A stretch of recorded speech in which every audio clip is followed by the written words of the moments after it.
मनुष्य बना तो उलझा जमीन और आसमान में, खो गया दौलत में और दुनिया के सामान में, खो गया दौलत में और दुनिया के सामान में। मगर आध्यात्म ने पुकारा ए भटके हुए राही, मगर आध्यात्म ने पुकारा ए भटके हुए राही, तेरी मंजिल बाहर नहीं, बैठी तेरी ईमान में, बैठी तेरी ईमान में। सुप्रभात प्रधानाचार्य महोदया, शिक्षक और साथी, आज हम आध्यात्मिक सप्ताह का शुभारंभ करते हुए आध्यात्मिकता से जुड़ने का प्रयास करेंगे व गुरुकुल परंपरा के बारे में जानेंगे। गुरुकुल शब्द दो शब्दों से मिलकर बना है, गुरु यानी शिक्षक और कुल यानी परिवार। इस प्रकार गुरुकुल का अर्थ है गुरु का परिवार या आश्रम। यह एक प्राचीन शिक्षा प्रणाली है जहाँ विद्यार्थी अपने घर से दूर गुरु के आश्रम में रहकर शिक्षा प्राप्त करते हैं। गुरुकुल परंपरा शिक्षा को केवल ज्ञान तक सीमित न रखकर आत्मिक विकास का माध्यम मानती है। यह व्यवस्था मुख्य रूप से आध्यात्मिक स्तंभों पर टिकी है। अध्यात्म, अनुशासन और आत्मसंयम को जोड़ता था। शिक्षा का अंतिम लक्ष्य केवल भौतिक ज्ञान नहीं बल्कि आत्म साक्षात्कार की ओर मार्गदर्शन करना था, जिसमें नैतिक मूल्य और समग्र विकास पर जोर दिया जाता था। दिनचर्या में योग, ध्यान और संध्या वंदन जैसे अभ्यास शामिल होते थे जो मन को एकाग्र और शांत करते थे। शहरों के कोलाहल से दूर मन में शांत कुटीर, शहरों के कोलाहल से दूर मन में शांत कुटीर, जहाँ विद्या की बहती गंगा बनता ज्ञानी भी, जहाँ विद्या की बहती गंगा बनता ज्ञानी भी। आश्रम का वह पावन आंगन गुरुकुल नाम सुहाना, आश्रम का वह पावन आंगन गुरुकुल नाम सुहाना, जहाँ गुरु शिष्य मिलकर रचते ज्ञान का मधुर तराना, ज्ञान का मधुर तराना। इसी गुरु शिष्य परंपरा को हम एक नाटक के रूप में प्रस्तुत करने जा रहे हैं।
गुरुदेव, ये सूर्य वंदना क्यों करते हैं?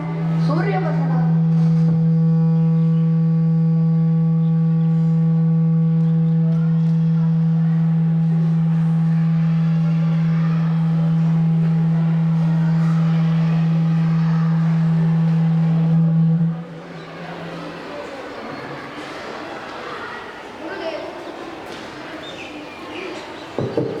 गुरुदेव, ये सूर्य वंदना क्यों करते हैं? सूर्य वंदना वैज्ञानिक भी है और आध्यात्मिक। सूर्योदय के समय सूर्य की तरफ मुंह कर वंदना करने से हमारा शरीर स्वस्थ रहता है। यही योग करने का सही समय है। योग क्या है गुरुदेव? मन की सारी वृत्तियों को रोककर एक ही केंद्र पर ध्यान लगाना योग कहलाता है। योग से हम सारी सिद्धियां प्राप्त कर सकते हैं और यही हमारे पाप और पुण्य का करता होगा। पुण्य क्या है, पाप क्या है गुरुदेव? किसी जीव को दुख देना, हानि पहुंचाना, यही पाप है, यही अधर्म है। और किसी जीव को प्रेम करना, उसके कष्ट दूर करना, यही पुण्य है, यही धर्म है।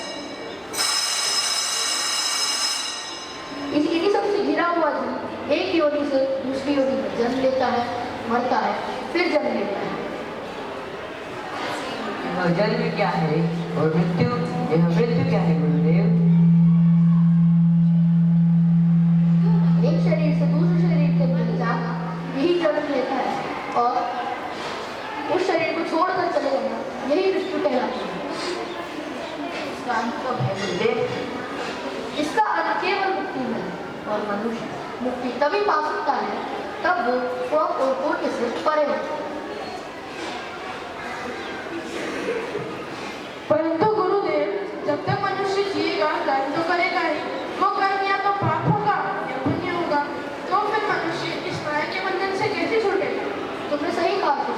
जब तक मनुष्य जिएगा कर्म तो करेगा, या तो वो पुण्य होगा या फिर पाप। परंतु जब मनुष्य निष्काम कर्म करता है तब वो पाप और पुण्य से परे हो जाता है और कर्ता होते हुए भी दृष्टा बन जाता है। गुरुदेव, कोई मनुष्य कर्ता होते हुए भी दृष्टा कैसे हो सकता है? इधर आशीष हम समझाते हैं।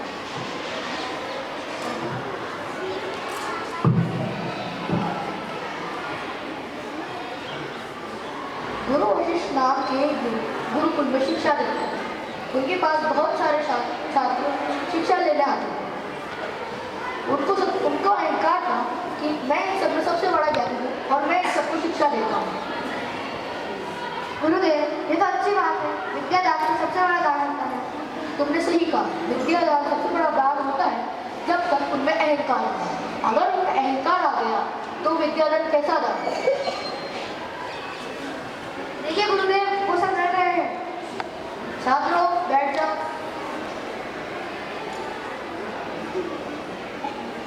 अभी तुमने देखा ये एक साथ पढ़ रहे थे और अभी लड़ने लग गए। ऐसा इसलिए हुआ क्योंकि खुद नहीं, इनको इनका अहंकार मिला रहा है। क्योंकि हर बच्चा अपने आप को दूसरे से ज्यादा ज्ञानी समझता है। ऐसा ही सब कुछ बड़ों में भी होता है। जब बड़े साक्षी न बनकर कार्य करते हैं तब तक उनका अहंकार होता है, और जब वो साक्षी बनकर कार्य करते हैं तब उनमें विनम्रता है। इसलिए कहा गया विद्या ददाति विनयम। इसका अर्थ है सच्ची शिक्षा विनय को प्रदान करना। विद्या ददाति विनयम, विद्या ददाति विनयम, विनयम ददाति पात्रता, विनयम ददाति पात्रता, विद्या ददाति विनयम, विद्या ददाति विनयम, विनयम ददाति पात्रता। विनयम ददाति पात्रता।